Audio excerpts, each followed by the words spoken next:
E aí, meu povo, vamos descobrir história? Eu sou o professor Álvaro e a gente tá aqui para fazer mais um vídeo para vocês. Bom, vamos comentando aí, dizendo se gostou do vídeo, se não gostou do vídeo. Dá o seu like, se inscreve no canal e ativa o sininho de notificação, que isso vai ajudar muito a gente, esse nosso projeto que tá caminhando e a gente tá conseguindo bons frutos. Vamos lá. O tema da aula de hoje vai ser reforma religiosa. Bom, no florescer da Idade Moderna, naquele contexto do Renascimento, das grandes invenções, dos pensadores literários, dos pintores, dos artistas, também no seio da Igreja Católica houve um movimento, digamos, revolucionário.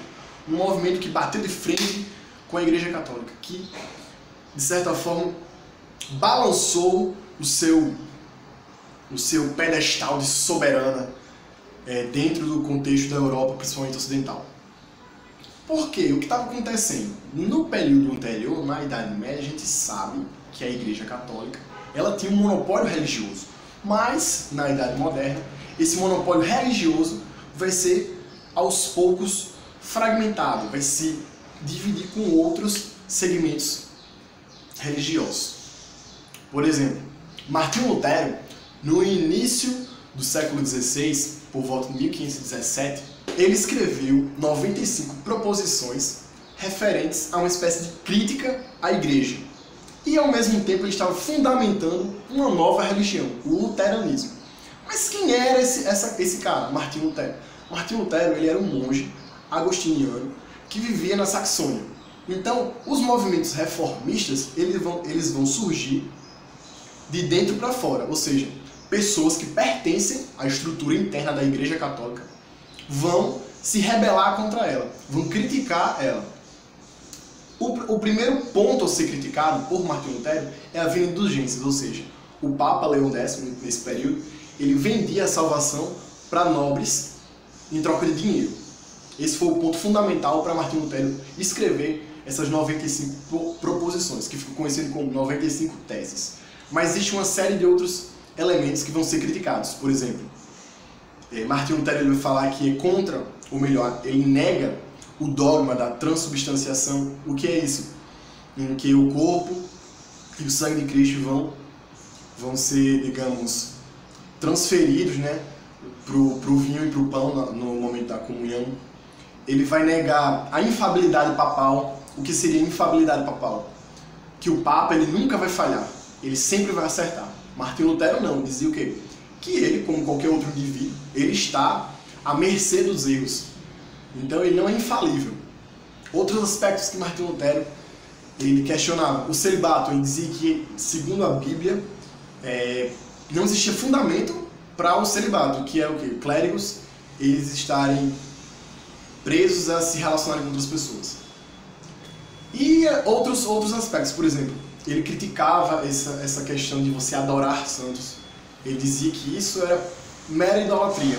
Então ele vai de encontro com uma série de dogmas que a igreja pregava. Outro ponto importante, que tanto Lutero como outros reformistas, como Calvino, construíam um novo segmento religioso, se distanciando da igreja católica, é referente à convivência, o próprio convívio, o próprio cotidiano desses indivíduos, desses clérigos da igreja católica. Por quê? O princípio religioso do catolicismo é o quê? A simplicidade, a caridade, você se abster de luxos. Então, os grandes bispos, nesse período do século XVI, eles viviam uma vida ociosa, uma vida de pompa e de luxo. Então, as próprias pessoas que pertenciam à Igreja Católica, elas estavam se distanciando do seu verdadeiro princípio. O princípio da simplicidade, de você se abdicar de tudo em nome de Deus. Então, esse pensamento de crítica a essa postura dos membros da igreja, juntamente com essas novas ideias, esses novos questionamentos sobre os dogmas que existiam, vai gerar uma efervescência no seio religioso que vai despontar em inúmeras religiões. Por exemplo, o calvinismo ele vai se assemelhar muito ao luteranismo. O calvinismo vai surgir lá na Suíça. Mas qual a diferença principal entre o luteranismo e o calvinismo? O luteranismo ele acreditava que a salvação se dava pelo arrependimento, pela fé. Já o calvinismo ele acreditava que a salvação estava ligada a um destino. toda pessoa que nascia ela era predestinada ao bem ou ao mal, ao céu ou ao inferno, à salvação ou à condenação. Essa era a principal diferença. Outro aspecto importante que a gente deve falar diz respeito ao âmbito da política que a religião exercia, atuava. Como assim, professor? Veja bem, existem dois poderes muito importantes nesse período, que é o poder espiritual e o poder temporal. O poder temporal é a mesma coisa que o poder político. Por exemplo, no período medieval, o Papa ele tinha tanto o poder temporal, um poder político, como um poder espiritual. O que seria esse poder temporal? Em exemplos, na prática, seria administrar uma cidade, cobrar impostos, exercer justiça. Na Idade Média, a Inquisição, o Santo Ofício, ele era muito forte. Então essa questão da justiça está muito ligada à igreja. Ou até mesmo a nomeação de bispos. O bispo ele tem uma importância no cotidiano das pessoas muito grande. Então, os monarcas, os reis, na medida que vão crescendo, se fortalecendo, ganhando poder, eles vão querer exercer esse poder temporal e vão querer restringir ao Papa, à igreja, apenas o poder espiritual. Eles vão querer separar da igreja, da figura do Papa, o poder político. E isso vai criar um desgaste muito grande. Mas a grande questão é que tanto o rei, o monarca, ele teve apoio dos outros nobres. Porque os nobres, eles queriam o patrimônio da igreja, certo? O maior exemplo disso é a gente for olhar para a Grã-Bretanha, para a Inglaterra. O rei da Inglaterra, Henrique VIII, ele era casado com Catarina de Aragão, uma rainha católica, extremamente católica, né? Toda a Inglaterra ela era católica. Só que essa Catarina de Aragão nunca deu a Henrique VIII um filho. Então ele resolveu se separar de Catarina e casar com Ana Bolena, que seria sua nova esposa. E ele pediu para o Papa divorciar, ou seja, dissolver o casamento. E o Papa naquele período era Clementino VII. E ele se negou a esse divórcio. Então Henrique VIII, a partir da negação do Papa, ele resolve se separar da Igreja Católica, construir uma igreja, a Igreja Anglicana, a igreja britânica, né, da Grã-Bretanha, da Inglaterra, em que ele vai poder, digamos, consolidar, legitimar esse divórcio. Então ele vai romper com a igreja, o Papa vai excomungá-lo, para ele poder se divorciar de Catarina de Aragão. Mas o que está por trás desse episódio, dessa epopeia romântica? Henrique, ele tinha ao seu lado os príncipes. E os príncipes, eles queriam as terras que a igreja tinha. A igreja, lembra, no vídeo da Idade Média, ela era o maior ou a maior senhora feudal. Ela tinha grandes possessões de terra. Então, quando a monarquia, quando a nobreza percebe que pode buscar essas terras, a partir de uma separação, ela vai apoiar ao máximo as atitudes de Henrique para poder conquistar essas terras.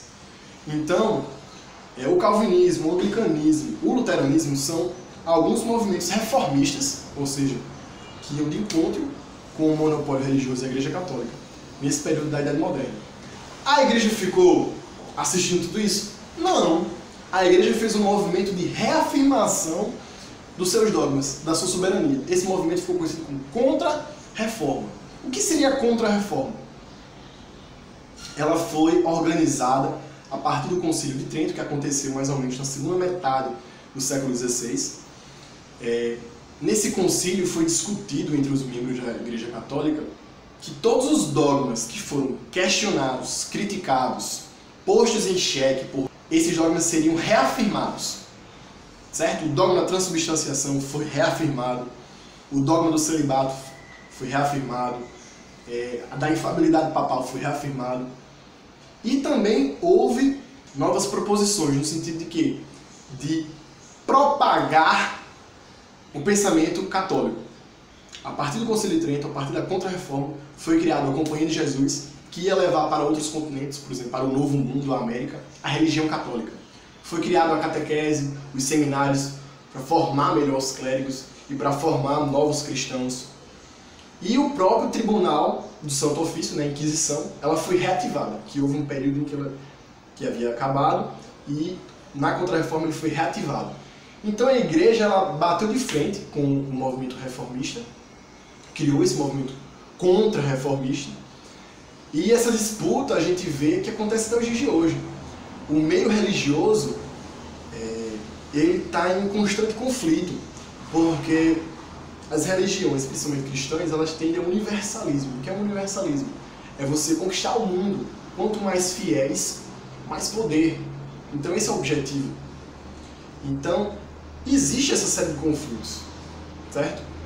Espero que vocês tenham gostado, pessoal. Esse aqui foi um pedacinho, novamente, de um assunto que é gigantesco, extremamente polêmico, mas tá aí os teus principais elementos para vocês, caracterizei um pouco o período. Espero que vocês tenham gostado e tamo junto e vamos por história.